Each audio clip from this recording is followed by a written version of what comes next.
Hello! Welcome to this mid-year list of upcoming beautiful book releases that are on my radar. The editions I think have something a little bit special, as well as a few that are offering pre-order swag and that sort of thing. I've loosely grouped them by genre and will generally work along chronologically. Right now we have the special Dunmanifestin illustrated editions of Good Omens by Terry Pratchett and Neil Gaiman. The TV series is a lot of fun, and it's great the renewed interest in the books have resulted in a lovely set of new editions illustrated by the wonderful Paul Kidby. The standard and slipcased editions were released in April and have 12 colour illustrations and 5 black and white sketches. The special Dunmanifestin limited editions are coming out in June and July. These editions have additional colour illustrations and graphics, and they're signed and numbered.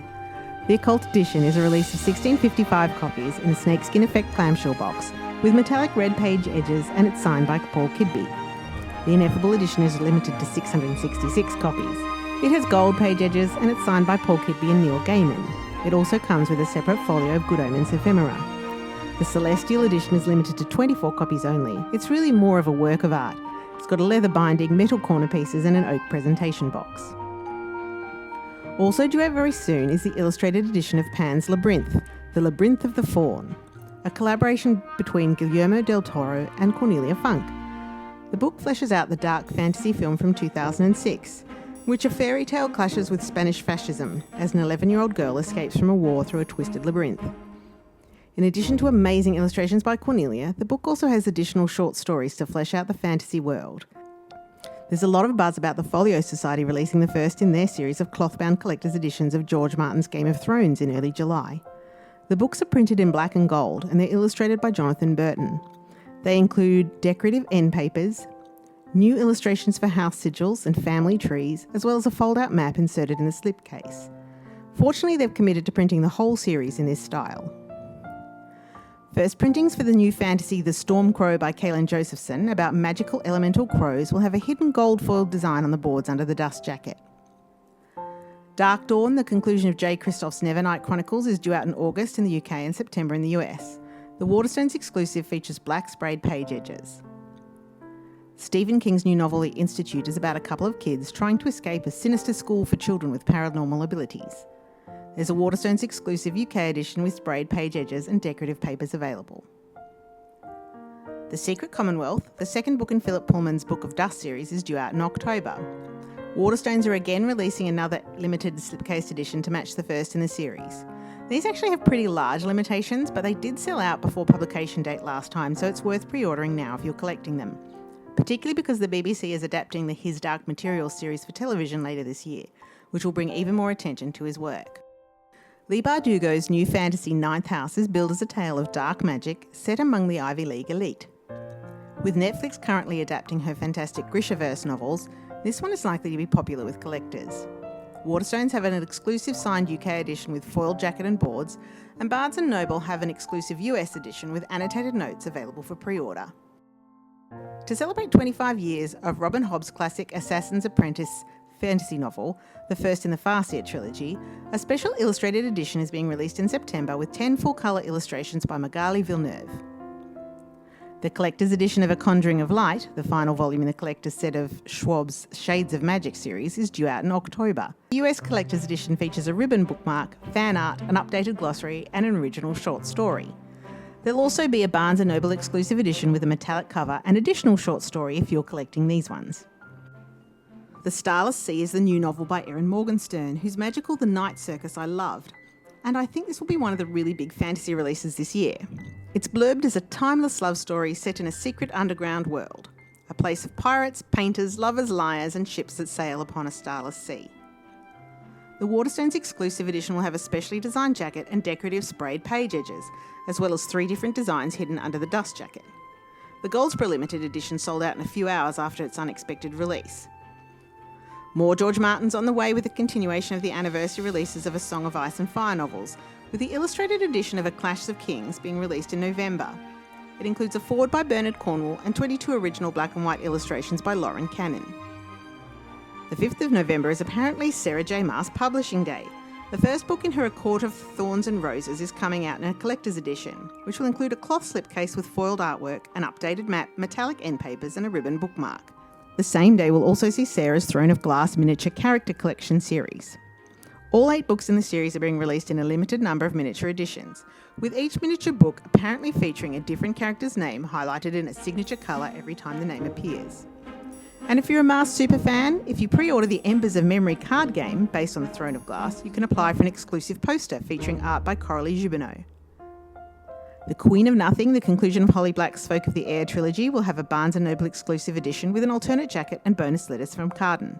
Tomi Adeyemi's upcoming Children of Virtue and Vengeance will complete her Legacy of Orisha series, and a special Barnes & Noble edition is being released, which includes a poster with fan art and an updated map. And to finish off the fantasy section, I'll add in some links below to a bunch of pre-order offers, including enamel pins for Chuck Wendig's science fiction thriller Wanderers and Tracy Banghart's Queen of Ruin, bookmarks for Erin Beatty's Traitor's Kingdom and character cards for Elizabeth Lim's Spin the Dawn, signed bookplates for Sarah Henning's Sea Witch Rising and Megan Shepherd's Midnight Beauties, character cards for Wicked Fox by Kat Cho, as well as a link to a few more on my website. But some of them are closing soon, so be quick. Thomas Nelson are releasing a new series of classic books that feature a laser-cut jacket on a textured book with foil stamping and individually numbered stickers. They include illustrated end sheets and 8 decorative quotes throughout the book, 2 colour printing and a ribbon bookmark. The first series is called The Winter Season, and it includes Little Women, Pride and Prejudice, A Tale of Two Cities and Wuthering Heights. The pictures look lovely, so I'm really interested to see how these turn out. Rockport is releasing Jekyll and Hyde by Robert Louis Stevenson in their reimagined classic series, this volume being illustrated by Tina Burning. The books in this series so far have all been pretty stunning, so it's worth looking out for. There are several new books coming out in the Penguin Clothbound Classics series, designed by the talented Coralie Bickford-Smith, including Jude the Obscure by Thomas Hardy, War of the Worlds by H.G. Wells, and 1001 Nights. To complement this, we have the US release of the Penguin Classics book, which documents the classics through their various Penguin editions, from the Epic of Gilgamesh to the poetry of World War I, providing a fascinating tour through classic works of fiction, non-fiction, histories, plays, poetry and philosophy. The Wordsworth Collector's Editions and the Chiltern Classics are also adding a few new books to their series. Wordsworth is adding Jane Eyre by Charlotte Bronte and Wuthering Heights by Emily Bronte, while Chiltern are branching a bit broader afield with 8 new books, including Mary Shelley's Frankenstein and Little Women by Louisa May Alcott, Treasure Island by Robert Louis Stevenson, 3 Jane Austens to complement their earlier editions of Persuasion and Pride and Prejudice, M.R. Mansfield Park and Northanger Abbey, and finally Conan Doyle's Sherlock Holmes and children's classic The Little Prince. Continuing on with children's books, 29th of September will see the release of the next book in Mina Lima's delightful interactive children's classic series, with Alice's Adventures in Wonderland and Through the Looking Glass. This is going to have a removable map of the Looking Glass world, a Cheshire cat with a tab that removes the cat but leaves its grin, and an Alice that you can grow and shrink, among other interactive delights. This is a fantastic series, and I'm really looking forward to see what they do with this next instalment. Rick Riordan is releasing the 4th book in his Trials of Apollo series, The Tyrant's Tomb. This includes a limited edition offering and a Barnes & Noble exclusive with a poster and extra diary entries.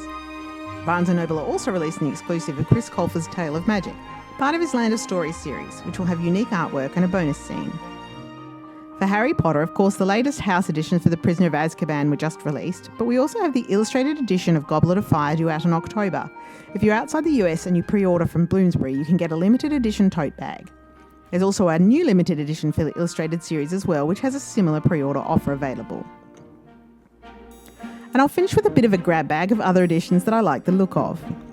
Waterstones has just released a cool edition of Something to Live For by Richard Roper with train tracks decorating the sprayed edges. This one's a story about wanting to fit in despite life not always going to plan. After the End by Claire McIntosh also has a bit of a buzz.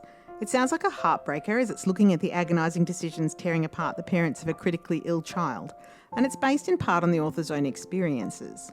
Waterstones have an edition with sprayed page edges. The illustrated edition of Take 6 Girls is coming out in August. It looks at the fascinating lives of the Mitford sisters, who included a novelist, a fascist, a communist and a duchess among their number. There's a fancy edition of The End of the Ocean with special end papers and blue sprayed edges due out in October. This story of nature and survival interweaves the journey of 70-year-old Signa crossing the ocean in a sailboat, with a near-future story of refugees fleeing from war-torn southern Europe plagued by drought. As you can tell from the synopsis, it's a call for climate action.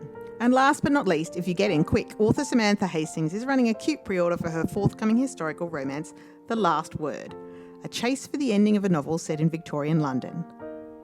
As I mentioned earlier, links to specific editions and pre-order offers I've mentioned in the video are below, as well as a few more books that didn't make it into the video that are on my website if you're interested. If you haven't already, do subscribe and hit the notification bell if you'd like to keep up to date with future videos from my channel. And as always, thanks for watching. I look forward to chatting again next time. Bye!